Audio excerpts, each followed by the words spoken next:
านนี้จำไว้เถอะว่าเมื่อทำจนเชี่ยวชาญชำนาญแล้ว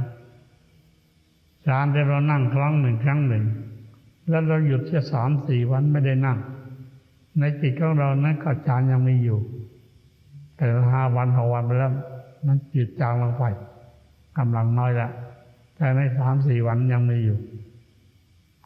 ฉะนั้นในอานิสงส์ของฌานที่ว่าเกี่ยวกับภัยอันตรายต่างๆเช่นการถูก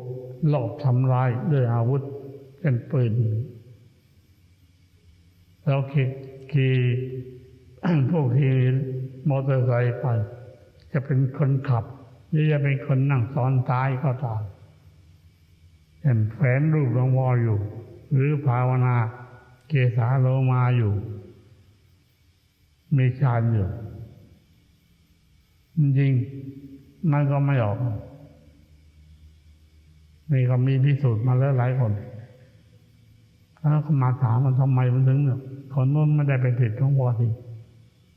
บอกคนเดียวมีอำนาจคุ้มครองผู้อื่นที่อยู่ในรัศมีเรา3 เมตรได้6 คนฌานของเราเพียงคนเดียวผู้ที่อยู่ในรัศมีโดยรอบ3 เมตรคุ้มครองได้ฉะนั้นการไปรถคันหนึ่งถ้าเกิดอุบัติเหตุรถคว่ำใครนั่งใกล้อยู่กับเราอุบัติเหตุที่จะได้รับ การเจ็บบาดเจ็บ